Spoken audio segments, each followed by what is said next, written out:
Welcome back to another Helm to Tower video. This is sort of a follow-up video to one I did recently where I talked about how to, kind of build characters in Wayfinder and sort of the basics of that stuff and how some of those systems work. And I also wanted to kind of, give you another thing you could be doing in the end game, because I went over mythic hunts in that video as well, but there are actually other things you could be doing, like world bosses. There are additional bosses in the game that are hidden out kind of in the highlands and some of the open world environments of the game you might not be aware of. I'm going to give you what you need to do to find these bosses and track them down, and what you need to be looking out for in the game to take these on. I think they're some of the most fun bosses in the game because they're kind of meant to be played and those later stages. They're good for like if you're playing with a group and stuff.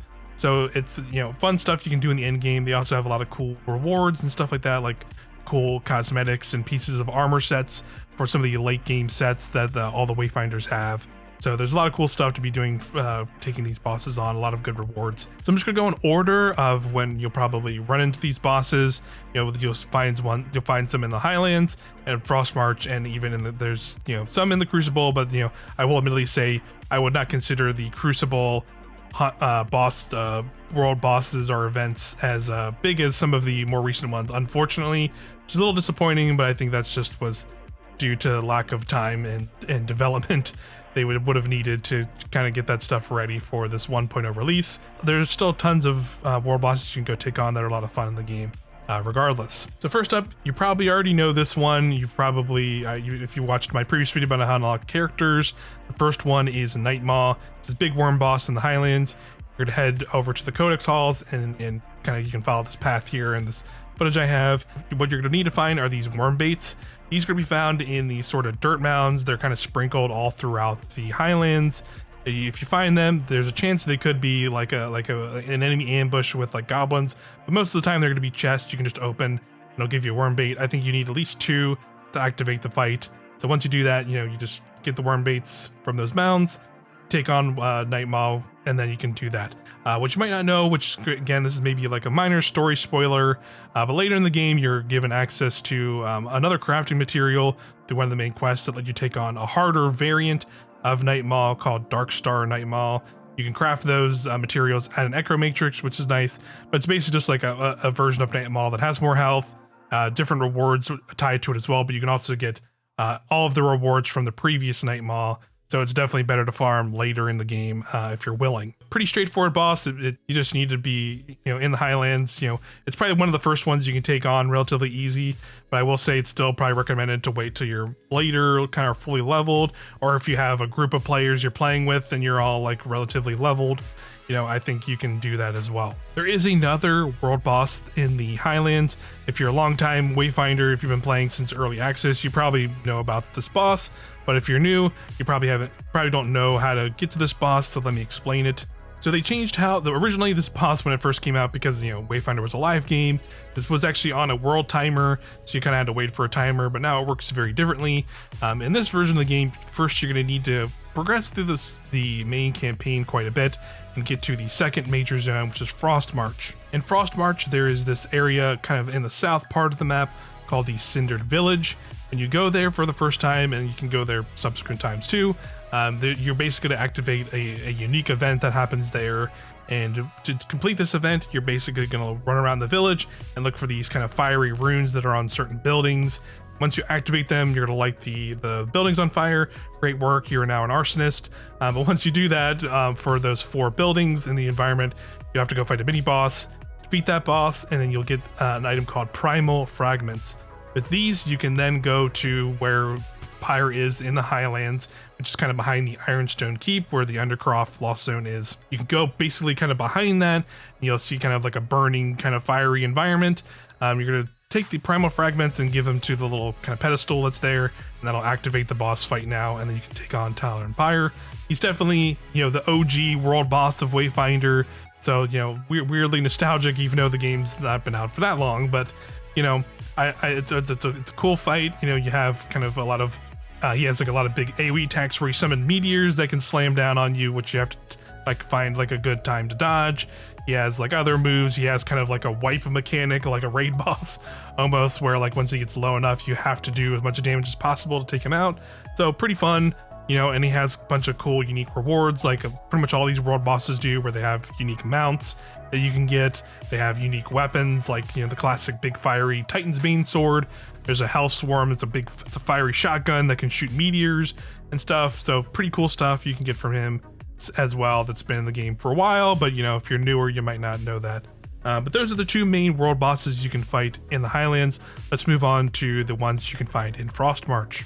So there's 3 world bosses in Frostmarch, at least 3 major ones that you'll be taking on. You can take on in the end game. I'm gonna go over this first one. To go over is probably the more trickier one to find and get to. That is the Astral Zephyr world boss. To get this, you're gonna be looking for these kind of random sort of eggs that are sprinkled across the either in Frostmarch. They can also be found in the Frostmarch Lost Zones, so Shrouded Woods, Bone Orchard, and even I believe they are in the Hollowed Heart as well. But basically, you'll be looking for these little eggs, and you can open them, and then you'll get this currency called Star Shards. You need to get 4 Star Shards, then you're going to take them to this area on the map in Frostmarch, and then you can see you can place these 4 shards into these different pedestals. That is then going to open up this portal, which takes you to the boss fight. These Star Shards are pretty tricky to find, and you know, they have specific places they can spawn in Frostmarch, so I will link a community-made map for Frostmarch down in the comments or in the description below. Check out that very helpful Wayfinder Wiki that the community is working to build. It definitely has a lot of useful information overall, like that map for Frostmarch. These will show you the spawn points of these Star Shards, but like I said, it's random where they can be on any of these little points. So again, it is a pretty RNG dependent on where you can find these shards. Personally, I recommend not like trying to directly farm them. Usually what I do is I farm other materials and then do things in the Lost Zones for like the Shrouded Woods or the Bone Orchard. Like if I'm farming Spectra to like upgrade characters or other materials or whatever, you can kind of kill 2 birds with 1 stone sort of thing, right? Where like, you know, kind of focus on other things and then, you know, if you're already running that Lost Zone a bunch, you're bound to run into those eggs to grab those Star Shards if you're kind of searching every nook and cranny of those Lost Zones. So, you know, that's generally my approach, but I know that, you know, if you want to go faster, there might be routes that you can find in the Frostmarch to kind of do that faster potentially. I know some players have maybe found it. I'm sure there might be a better route, but that's usually how I go about it. Overall, though, the actual fight itself is pretty straightforward. Astral Zephyr itself has a lot of AoE and sort of these like black hole attacks, where it'll drop these sort of like black hole looking effects, and you can get sucked in and damaged by them if you're too close. And they also have a move where they like rain these sort of like star looking meteors onto the environment, so you want to look out for those. So basically just look out for the kind of dodge around those attacks and kind of keep your distance. Ranged characters I think are good for this fight in particular. Like you can see I'm using Venomous here and being pretty effective of getting around a lot of the Zephyr's abilities. Again, not too bad. Zephyr, again, like Talon, has a lot of cool unique rewards. Like there's this unique like kind of like starry horse mount that you can get that is with that like sort of astral vibe. It's very cool. And you can also get this weapon I've been using in all the footage called a Duskbringer. It is a rune cannon that I like quite a bit and is really fun because it has this ability where it makes a black hole itself. And then I think the Astral Zephyr also has a Rush Echo that you can apply to characters or weapons that also lets you make the similar black hole attacks like that boss does. So pretty cool stuff there, and you know, things to farm from Astral Zephyr. So definitely a fun boss to take on, but tricky to find all of those ingredients. Luckily, the other bosses are not as egregious to track down in the Frostmarch.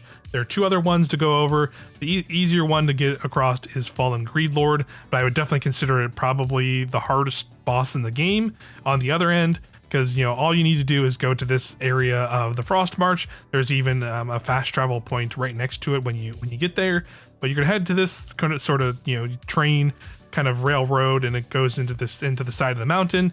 You'll see there's this kind of fast travel point, and then you can actually go into the train and enter it, and it'll take you into this cave where the Greedlord is. Greedlord is definitely very challenging. From, you know, I would consider it one of the hardest bosses in the game, but it has a lot of really cool rewards. Like it has a lot of the legendary weapon sets for each Wayfinder that you can get from there. There's a lot of cool armor pieces from that fight that you can get only from there. The challenge comes from, it has a lot of big AoE attacks, and that leaves these big pools on the ground. They have also eventually during certain points in the fight will put this kind of gold liquid on the ground that closes the arena down into a smaller field, because if you stand in that stuff, you get the greed debuff like you get from the greed mutator, which will then make it so you are taking much more damage than you were before over time. So it can just kind of ramp up, and the boss can just kind of really wreck you if you get too many of those greed stacks, and it's a lot to manage. So definitely a challenging fight, but you're not impossible to do. But that's definitely going to be a boss I highly recommend. Either if you have a group of people you can run it with, I think that's like the best way to approach it. But you can take it on solo, so definitely bring a character that has like a lot of healing, like Venomous. That's who I'd recommend, or a character even like Wingrave can probably tank a lot of stuff too. That's kind of will be my recommendation if you're taking this character on, or you're taking this boss on solo. Again, you don't need any like weird currencies or anything like that to get to this boss, but it is pretty tough. So you're just gonna have to do your best on it there for sure. Last boss in the Frost March is called the Kindled Heartwood. This is tied to a specific event that can happen every so often in Frost March. It's actually going to be kind of northeast of the Cindered Village where you can find this. Again, there is I think there is a fast travel point that is nearby this event when it pops off. But basically, when you go by this area, you might see this giant green portal of doom coming out of the sky. That's going to let you know that this event is active and you can take it on. And basically this is going to be a timed event where when you start it, you'll see there are these certain points you can go to where the portal is, where the giant portal is coming down on, and there will be a bunch of the hollow enemies, the wooden enemies that you need to take on. You have a limited time to take out as many of them as you can. You basically are going to do this 3 times in this area. You basically just have to do those 3 times before the timer runs out. And that'll then lead you into a bigger pit that takes you to the Kindled Heartwood boss. This boss is pretty tough too. I wouldn't consider it as hard as Greedlord, but definitely challenging. It has a lot of AoE attacks. It does have a one-shot attack where it throws this big boulder. So if you do get hit by that, you will get down. But like it's a pretty easy tell as long as you're paying attention to the boss and can get out of the way of it. It has a lot of attacks where it puts vines on the ground, which can slow you depending on if you're too close to them. So definitely look out for that. Again, with a lot of these bosses, they're definitely easier with characters that can heal a lot and or face tank a lot of stuff, or with a whole team of players. A full co-op team of 3 is definitely ideal. But again, it's totally doable solo, as you can see here, and I think it's a lot of fun. Again, he has a bunch of his own unique rewards as well, like tons of cool potential armor drops for characters are tied to him, tied to Kindled Heartwood, and then you can have. I believe there's unique mounts and things that you can get for that as well, and some cosmetic items and stuff like that. Those are kind of the main world bosses in the game currently. Like I said, the Crucible has been added with 1.0. That is like the 3rd major zone, but unfortunately, it seems like there are some unique bosses and events in the environment that I think are pretty cool, but I would say they're more puzzle focused.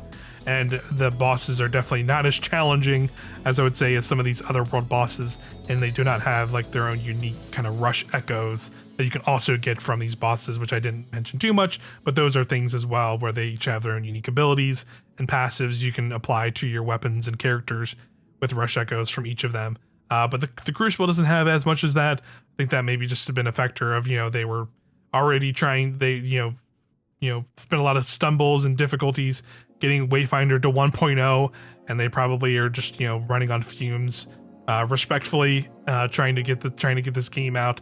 I think it was just a matter of that, unfortunately, that we did not see any kind of big major world bosses come with the Crucible.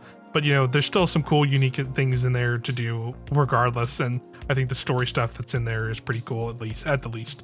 But that's going to do it for these world bosses. I hope that gives you kind of an overview of something to look forward to when you get to the end game of Wayfinder. I think they're pretty fun, but again, with it being a looter game, just be ready to potentially fight them a bunch of times to try and get all the rewards if you're a completionist like me and want to get a bunch of different unique rewards and get everything you can in the game. That's definitely going to be something you're farming and doing a lot. So that's just the kind of game it is. So that's where we're at. But thanks everybody for watching and checking out all my recent Wayfinder videos, and I'll see you in the next one.